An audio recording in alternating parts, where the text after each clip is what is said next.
Hard point.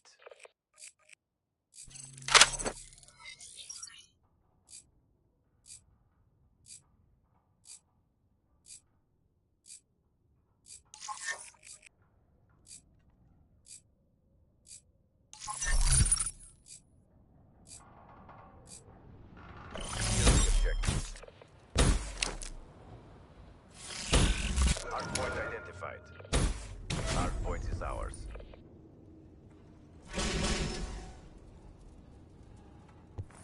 Hard point contested. Hard point. Hard point locked down.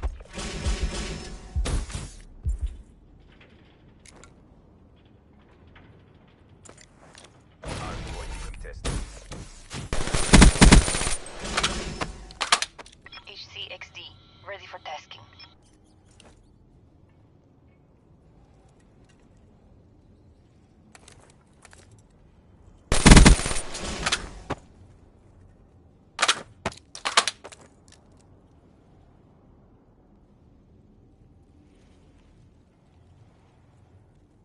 Hard point contested.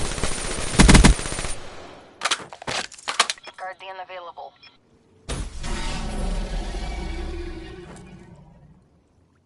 Hard point identified. Hard point is Lightning ours. strike on standby.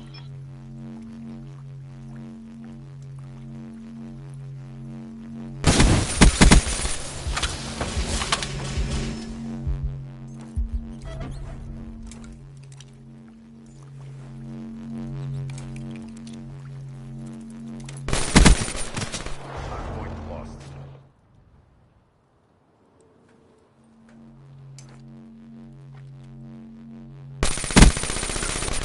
It's ours.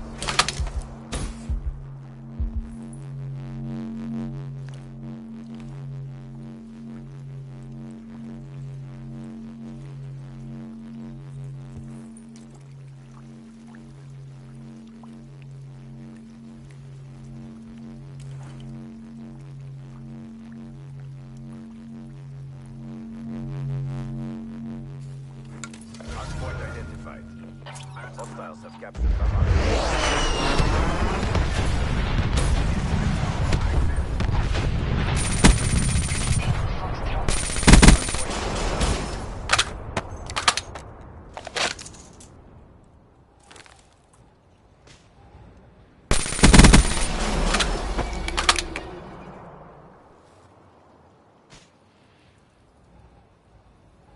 Hard point.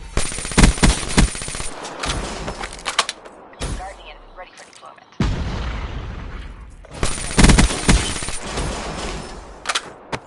Lightning strike awaiting coordinates.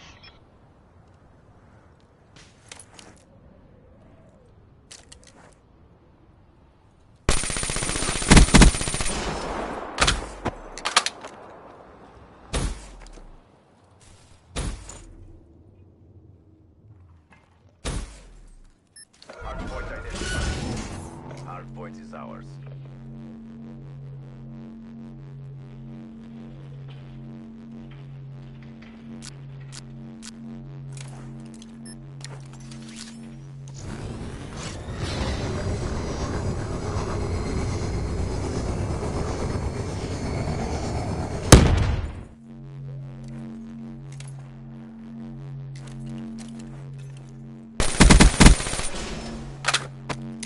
HCXD, ready for deployment.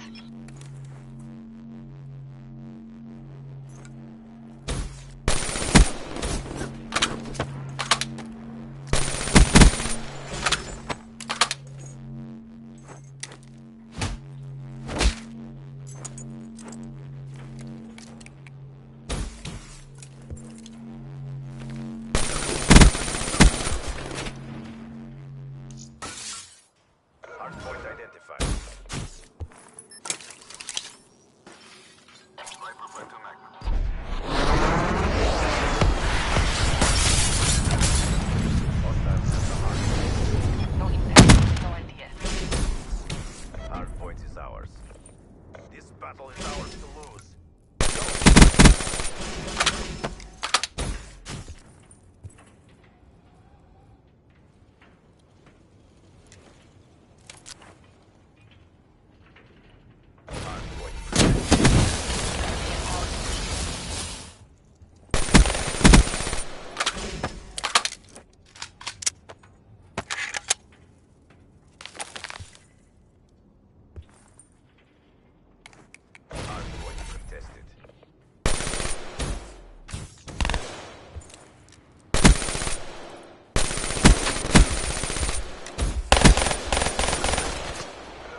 They were no match for us. Mission successful.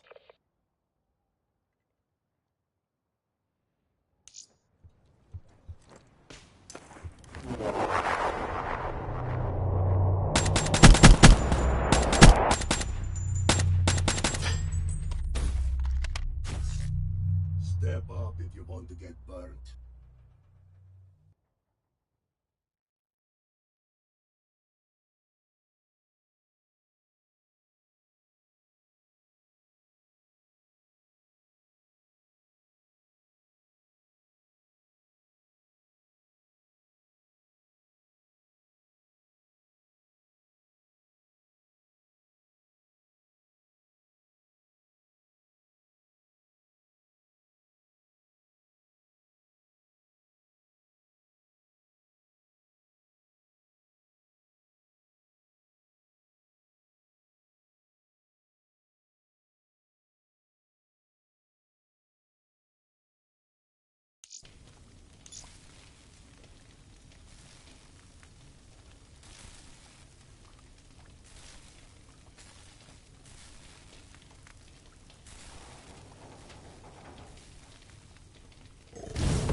And you have to play these kind of reckless. He's a slower AR player, but you have to go. And any